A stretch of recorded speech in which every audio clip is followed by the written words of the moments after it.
Welcome to Man Does Tech, where I solve the problems you didn't even know you had. Start by gathering simple, baby-safe ingredients. 1 medium sweet potato, about 250 grams, peeled and cut into 1-inch cubes, 1 cup water or low-sodium vegetable broth, and 1 tsp olive oil. Optional, 1 small peeled apple or 1 small carrot for mild sweetness, each diced to 1-inch pieces. For babies under 12 months, avoid added salt and sugar.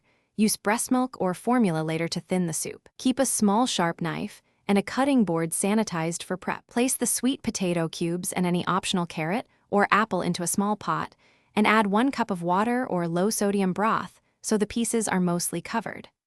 Bring to a gentle boil over medium heat, then reduce to low, cover, and simmer for 12 to 15 minutes until a fork pierces the largest cube easily.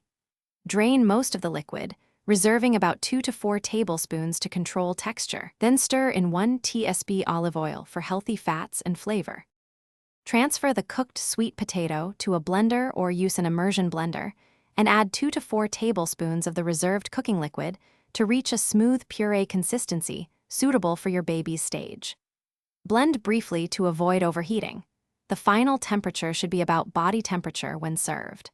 Portion into 4 Oz containers for fridge use up to 48 hours or freeze in 2 to 3 Oz cubes for up to 3 months. Reheat gently and add breast milk or formula if thinning is needed.